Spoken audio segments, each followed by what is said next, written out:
Rich old women die in their sleep all the time, my daughter-in-law whispered through the thin walls. Natural causes. Nobody questions it when someone her age just stops breathing. What would you do if you heard someone plotting your natural death in your own home? Those words, recorded on my phone at 2:47 a.m. on a Tuesday night in October, would eventually destroy 3 lives and save one. Mine. If you think being 74 means being helpless, you're about to learn otherwise. My name is Margaret Chen, and this is the story of how I used $89 million in lottery winnings to expose the monsters living in my own home. Stay with me, this isn't just revenge. It's survival, justice, and a twist you won't see coming. But let me start from the beginning, because the devils in this tale wore the faces of angels for far too long. 2 years ago, I was Margaret Chen, recently widowed after 48 years of marriage to my beloved Robert. The grief felt like drowning in molasses, thick, suffocating, inescapable. When my daughter Sarah suggested I move in with her family in Phoenix, it seemed like salvation. A chance to help raise my granddaughters, Lucy and Sophie, while they helped me navigate life without the man who'd been my anchor. Sarah manages a boutique marketing firm downtown, one of those trendy agencies where everyone drinks kombucha and pretends stress is just another word for passion. At 42, she's inherited her father's sharp mind for business, but somehow missed his moral compass entirely. Her husband, Marcus, 45, teaches high school history and coaches the debate team. He has the kind of quiet intensity that makes students either worship him or fear him, with no middle ground. Their daughters are treasures caught in a terrible situation. Lucy, 17, is a junior with dreams of studying journalism at Northwestern. Sophie, 14, has her grandfather's artistic eye and spends hours painting watercolors in the backyard studio we built together. Both girls treated me like family from day one, which made what happened next even more devastating. The first red flag appeared 6 months after I moved in. I was making my famous dumplings for Sunday dinner when I overheard Sarah and Marcus in the living room, their voices carrying that particular sharpness of a familiar argument. "She's been here half a year, Sarah. When does this arrangement become permanent?" "She's grieving, Marcus. She needs family support." "She needs professional grief counseling, not us reorganizing our entire lives around her schedule. Lucy's applying to colleges next year. We need that room for office space so you can work from home more often." That room, my room, as if I were temporary furniture to be rearranged. "What are you suggesting?" Sarah asked. Sunrise Manor has an excellent reputation. Medicare covers most of the cost, and she'd have people her own age to socialize with. Sunrise Manor, the nursing home where Sarah's great-aunt had spent her final years starring at game shows and waiting for death. The place Sarah herself had called depressing as hell just 2 years earlier. I stood frozen in the kitchen, dumpling wrapper clutched in my flour-dusted hands, listening to my family discuss warehousing me like unwanted inventory. That night, I started paying attention, really paying attention. Over the following weeks, I noticed things I'd been too trusting to see before. How conversations stopped when I entered rooms. How Sarah calculated my grocery expenses on her phone while I was sitting right there. How Marcus avoided being alone with me, always finding sudden errands when Sarah left the house. The financial reality became clear when I accidentally saw their credit card statement on the kitchen counter. $62,000 in debt, 3 months behind on the mortgage. Car payments for 2 vehicles bought to maintain the image of success while they slowly drowned in expenses. They needed money desperately, and I was their biggest obstacle to financial restructuring. 3 months ago, I bought a lottery ticket, not from hope, from spite. I'd been feeling increasingly unwelcome, increasingly aware that my presence was viewed as a burden rather than a blessing. That $10 ticket felt like the ultimate act of defiance against people who were already counting the costs of keeping me alive. $89 million. The universe had just handed me the perfect weapon. When those numbers hit, I sat in my car outside the convenience store for an hour, mind racing. I now held more power than Sarah and Marcus could imagine. The question was how to use it. Most people would have confronted them immediately, moved out, cut ties. But I wanted something more valuable than escape. I wanted accountability. I wanted the world to see exactly who they really were beneath their respectable facades. That's when I contacted Amanda Rivera, an investigative journalist I'd seen on a news segment about elder financial abuse. Our coffee shop meeting changed everything. Mrs. Chen, what you're describing is textbook elder financial abuse, Amanda explained after I shared my situation. The nursing home threats, the guilt about expenses, the isolation techniques. This is criminal behavior, and it's more common than people realize. Can we document it? I asked. With your permission, absolutely. Hidden cameras, audio equipment. But I have to warn you, this could get ugly fast once they realize you have money. I smiled for the first time in months. Amanda, ugly is exactly what I'm hoping for. From that moment on, it stopped being survival and became a plan. The surveillance installation took place while Sarah and Marcus were at work and the girls were at school. Amanda's technical team was professional and thorough. Cameras hidden in picture frames and decorative objects. Audio devices sensitive enough to capture whispered conversations from adjoining rooms. Everything records to secure cloud storage, Amanda explained. We'll document their behavior for several weeks, then reveal your lottery winnings to see how they respond to you suddenly being valuable again. The first test came sooner than expected. That evening, Sarah approached me while I was reading in the sunroom. Mom, we need to talk about your living situation. I looked up, knowing the hidden camera in the bookshelf was recording her serious expression. What about it, sweetheart? Marcus appeared with printed brochures. We've been researching senior living communities, some really nice places with activities and people your own age. I'm comfortable here, I said simply. But are you really happy? Sarah sat down, her tone syrupy with manufactured concern. You spend so much time alone. Wouldn't you prefer somewhere with more social opportunities? I studied her face, this woman who was essentially selling me on my own exile. I have social opportunities here. I have my family. Mom, that's the thing, Marcus said. His discomfort obvious. Sarah's business is expanding.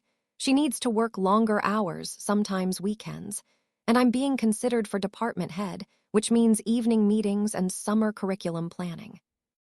We just want to make sure you have consistent companionship, Sarah added seamlessly, instead of depending on us when our schedules are so unpredictable. Consistent companionship, as if paid staff were equivalent to family. Listen to how carefully they build the cage before shutting the door. What kind of places are you looking at? I asked, though I knew perfectly well. Sarah brightened, thinking she was making progress. Sunrise Manor has a beautiful new wing. We could visit twice a week. Twice a week, down from daily interaction. How much would that cost? It's quite reasonable, Sarah replied, avoiding specific numbers. There are payment plans, and Medicare covers a significant portion. Never all of it, never enough to avoid dipping into savings that I supposedly didn't have. I nodded thoughtfully. Let me consider it. After they left the room, I sat alone with my book, knowing every word had been recorded. Tomorrow, I would call the lottery office and begin phase 2 of my plan. That night, I heard them talking through the bedroom walls. Their voices carried clearly through the old house's thin insulation. She's not enthusiastic about Sunrise Manor, Marcus observed. She doesn't have to be enthusiastic, Sarah replied coolly. Mom, you're 74 years old. At some point, these decisions get made for you, not by you. Made for me, not by me. Like I was a child whose opinions were merely suggestions to be overruled by wiser adults. What if she refuses? Marcus asked. Then we help her see that resistance is pointless. Mom, elderly people who become stubborn about living arrangements are often showing early signs of cognitive decline. That's documented medical fact. Cognitive decline, the weapon they'd use to steal my autonomy. The next morning, I drove to the lottery office with anticipation buzzing in my chest. Mrs. Chen, congratulations, the lottery official said. How would you like to proceed with your winnings? Lump sum, private account.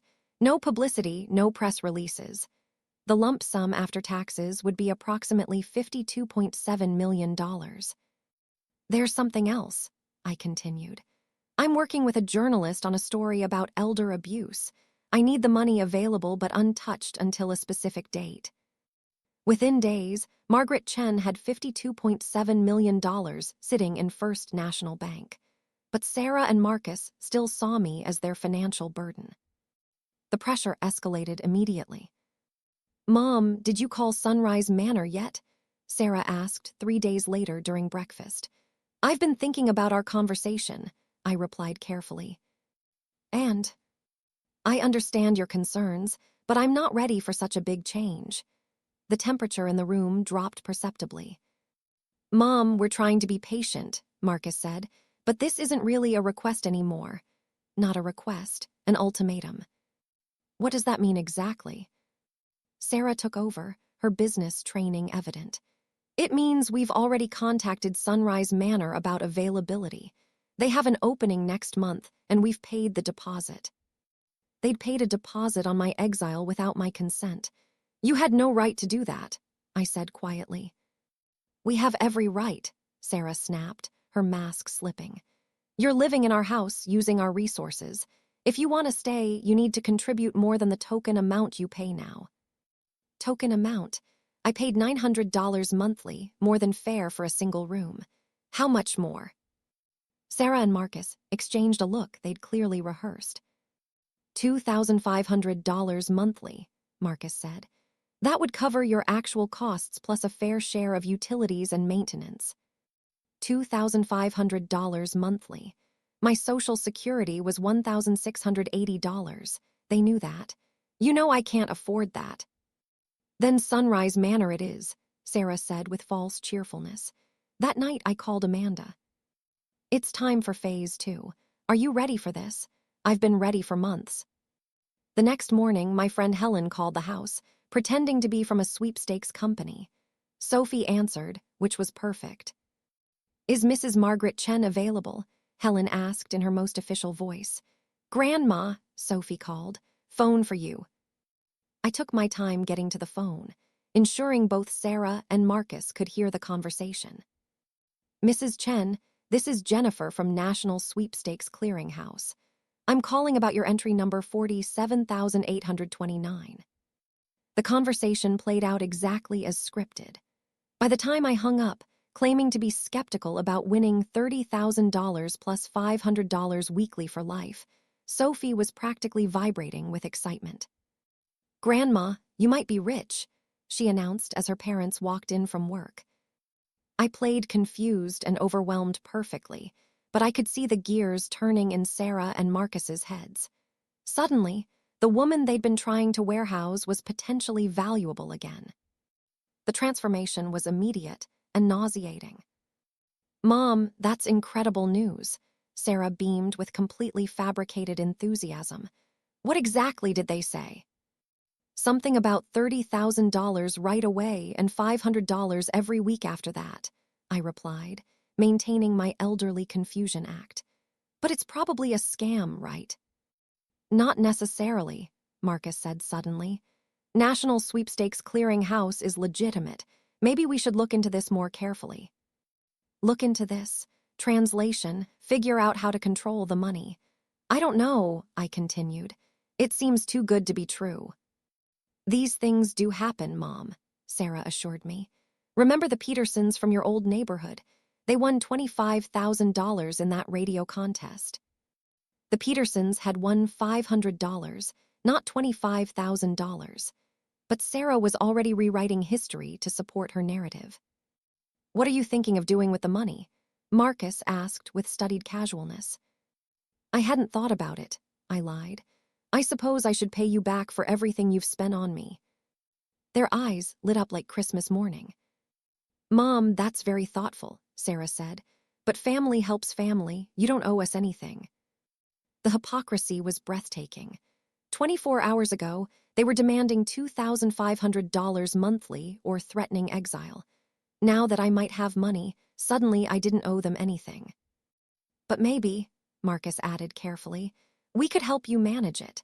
Large sums can be overwhelming for someone who's never dealt with significant finances. Someone who's never dealt with significant finances. Like I was too stupid to understand money. That's very kind, I said, but I think I can handle $500 a week. Of course you can, Sarah said hastily.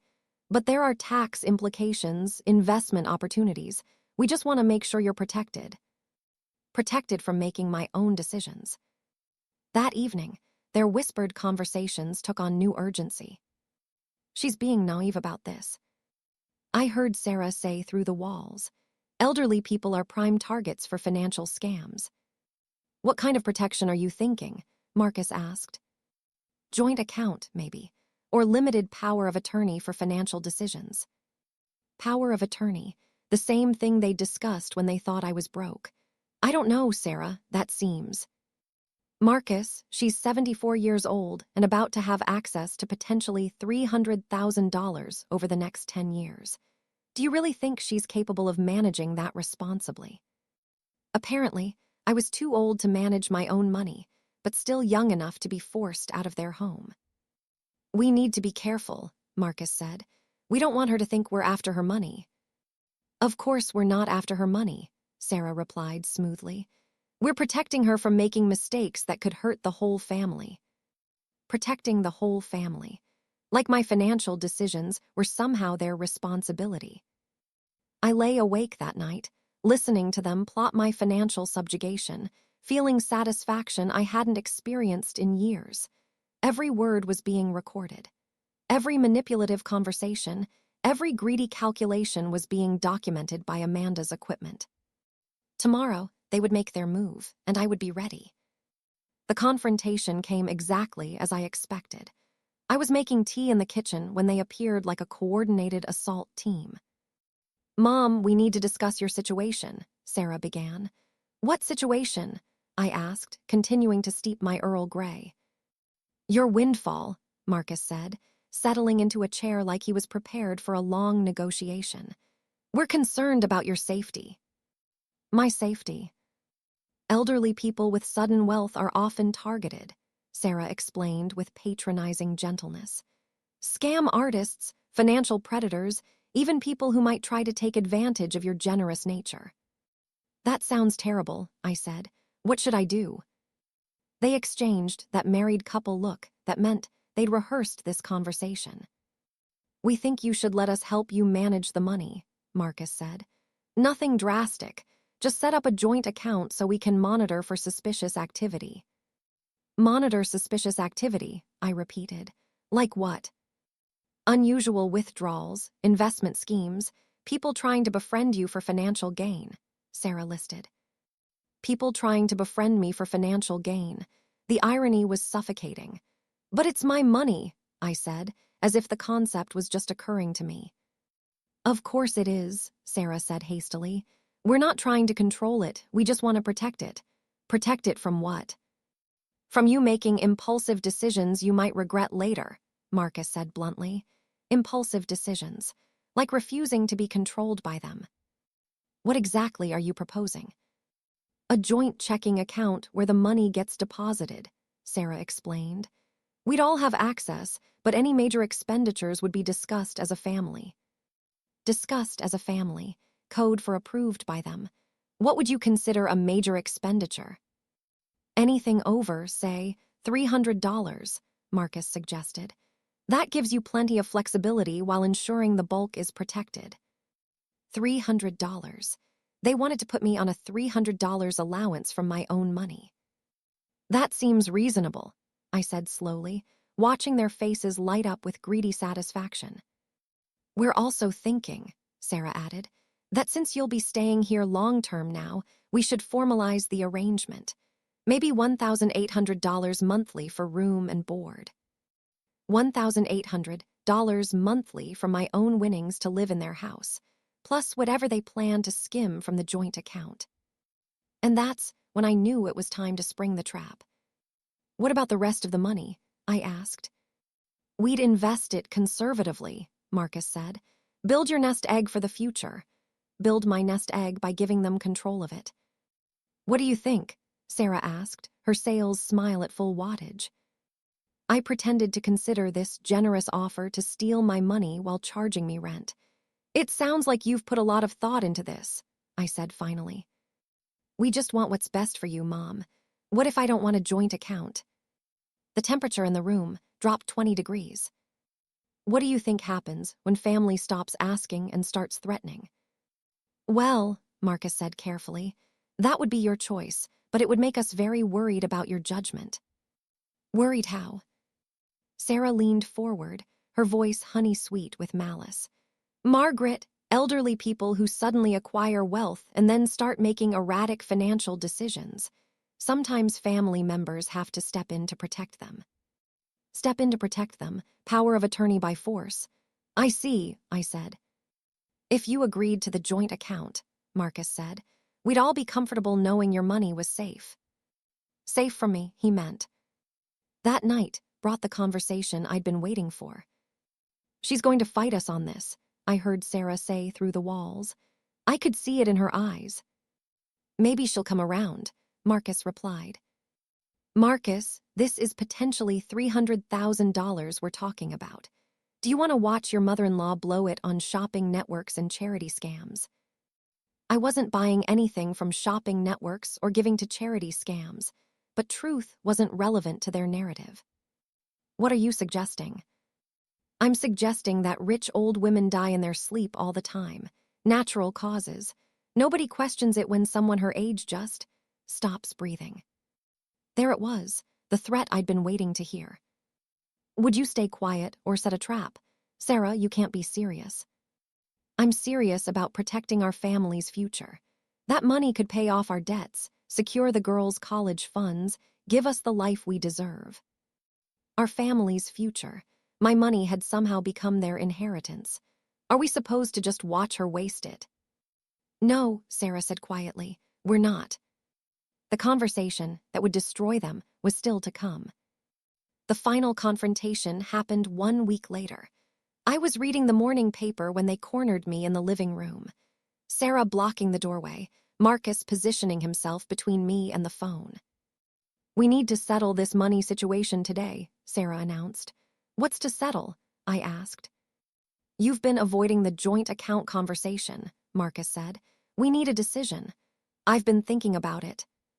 For a week, Sarah snapped, her patience exhausted.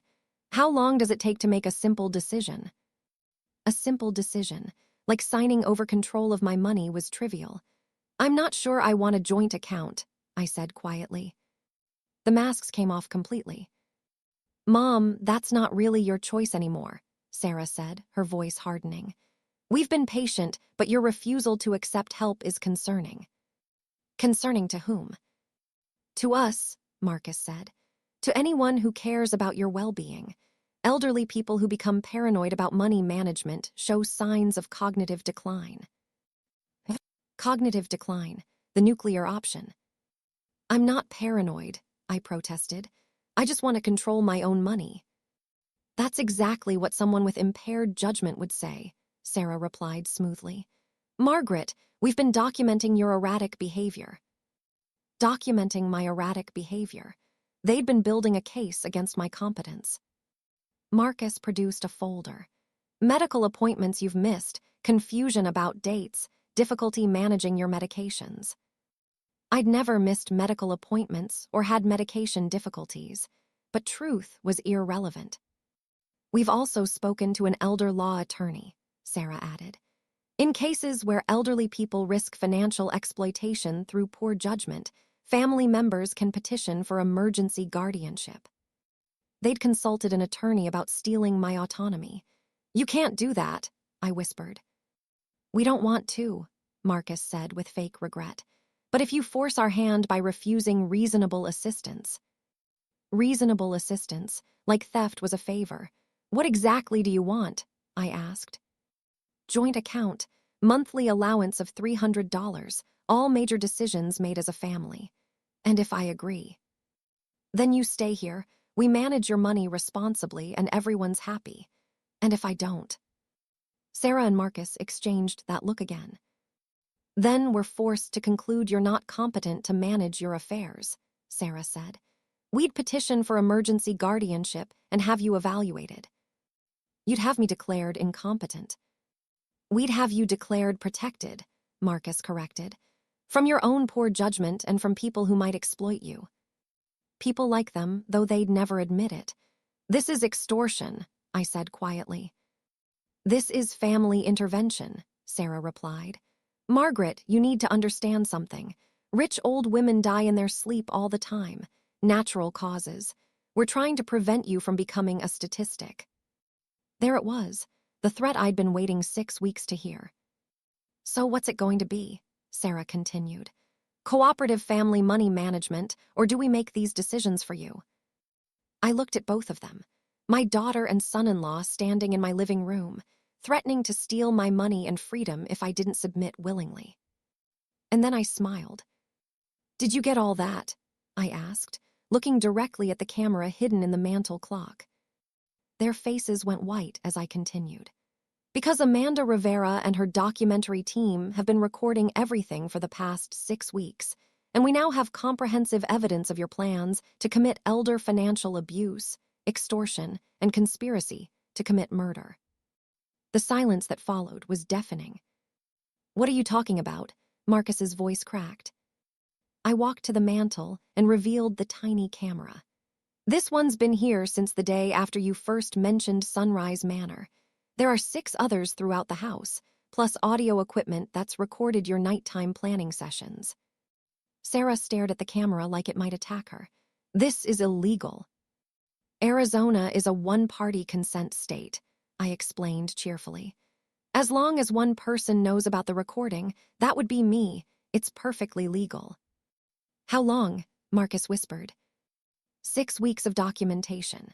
Your threats to have me declared incompetent, your plans to steal my money through fraudulent guardianship, your charming wife's comment about rich old women dying in their sleep. I looked directly at Sarah. That last part should be particularly interesting to prosecutors. Amanda stepped out from the kitchen where she'd been monitoring equipment. Amanda Rivera, investigative journalist. I've been documenting elder abuse cases for 5 years. You can't use this, Sarah said desperately. We're family. Financial elder abuse is never a family matter, Amanda replied. It's a federal crime, especially when it involves death threats. Sarah was crying now. We never meant it. We were stressed about money. Stressed enough to threaten your mother-in-law's life? I asked. She had no answer. Marcus sank into a chair. Mom, you don't understand. We owe $62,000 on credit cards. We're behind on the mortgage. The business is struggling. For the first time in weeks, he sounded human instead of calculating. So you decided to rob me. We thought we were protecting you, Marcus said quietly, by threatening to kill me if I didn't comply. That was Sarah's. Don't you dare, Sarah snapped. You were part of every conversation. I watched them turn on each other with a mixture of satisfaction and sadness. There's something else you should know, I said quietly. Both looked at me with dread. The sweepstakes call was fake. I never won $30,000 and $500 weekly. What? Sarah's voice cracked. I pulled out the bank statement. I'd been saving for this moment. I won the Powerball lottery 4 months ago. After taxes, I have $52.7 million. The sound Marcus made wasn't entirely human. Sarah grabbed the counter to stay upright. $52 million, I continued, which I've been careful not to touch while documenting exactly how you treated a woman you believed had modest winnings. Why? Marcus whispered. If you had that money, why didn't you just leave? Because I wanted the world to see who you really are. I wanted documentation of how my own family treated me when they thought I was vulnerable. And I wanted to ensure this never happens to another elderly person. The immediate aftermath was chaos. Sarah and Marcus spent the rest of that day frantically calling lawyers, trying to understand their legal exposure. Amanda interviewed them both on camera, giving them a chance to explain their actions. Marcus's interview was painful to watch. The financial pressure, The stress from Sarah's business failing, feeling like Mom didn't appreciate what we were doing for her, it just spiraled. Sarah's interview was more defensive. She maintained everything was motivated by genuine concern, though she couldn't explain how threatening to kill me constituted care. The children's reactions were heartbreaking. Lucy, old enough to understand the implications, was angry at everyone. Sophie, trying to process adult complexities, asked the question that cut deepest. "Are you really leaving us, Grandma?" I hugged her tightly. "Sweetheart, I'm moving to my own house, but I'm not disappearing. You can visit anytime." Over the following weeks, I found a beautiful ranch home 20 minutes away. Large enough for grandchildren to visit, small enough for one person to manage. The legal proceedings began 2 months later. Detective Maria Santos from the Phoenix Police Financial Crimes Unit had reviewed Amanda's footage. "Mrs. Chen, there's sufficient evidence for criminal charges. Do you want to press charges against your own daughter?" "Detective, if Sarah and Marcus had succeeded, what would have happened to me?" "Based on their recorded conversations, they would have filed for emergency guardianship, had you declared incompetent, gained control of your finances, and likely placed you in a facility against your will. And I would have had recourse. Once someone is declared incompetent, challenging that determination is extremely difficult. You would have been legally powerless. File the charges." The trial lasted 2 months. Sarah was charged with conspiracy to commit elder abuse, making criminal threats, and fraud. Marcus faced similar charges minus the death threat. The media coverage was extensive but respectful, focusing on the broader issue of elder abuse rather than sensationalizing our family drama. Sarah and Marcus were convicted on all counts. Sarah received 22 months in federal prison plus probation. Marcus got 18 months plus community service. The documentary, The Grandmother's Gambit, aired 6 months later. It sparked national conversations about elder abuse and led to legislative changes in several states. Most importantly, it inspired other elderly people to fight back against exploitative family members. I received hundreds of letters from people who recognized their situations in my story. That led to the Margaret Chen Foundation for Elder Justice. Using a portion of my winnings, I established a nonprofit providing legal assistance, temporary housing, and support services for elderly people escaping family financial abuse. In our first year, we helped 127 families. We've successfully challenged 89 fraudulent guardianships and helped elderly people recover over $12 million in stolen assets. Lucy and Sophie visit me regularly. Lucy is at Arizona State studying journalism, determined to continue exposing injustice. Sophie is a junior in high school and volunteers at the foundation on weekends. Sarah and Marcus were released after serving their full sentences. They divorced in prison, each blaming the other. Sarah works at a small marketing firm in Tucson, making a fraction of her previous income. Marcus teaches at a community college and lives in a modest apartment. We see each other occasionally at family events, but our relationship will never recover. Too much trust was broken, too much damage done. Sarah sent me a letter last year, apologizing and asking if we could rebuild our relationship. I wrote back with a single sentence. "The foundation is always looking for volunteers if you want to make amends by helping other families." She never responded, but Lucy volunteers regularly, and Sophie plans to study elder law in college. At 74, I've learned that family isn't always about blood relationships. Sometimes the people who claim to love you are the ones most willing to hurt you. But sometimes strangers become family when they help you fight battles you can't win alone. The Margaret Chen Foundation now operates in 8 states and has helped over 600 families escape elder abuse. We've successfully challenged 134 fraudulent guardianships and helped elderly people recover more than $28 million in stolen assets. But the most important victory isn't measured in dollars or legal precedents. It's measured in dignity restored, in elderly people who learned their worth fighting for, in families who learned that respect isn't optional just because someone is old. I never wanted to become a poster child for elder rights. I just wanted justice for what my family did to me. But sometimes personal justice becomes something bigger, a movement, a cause, a reason to keep fighting even when the personal battle is won. At 74, I discovered I was worth fighting for. Now I spend my days helping other elderly people learn the same lesson.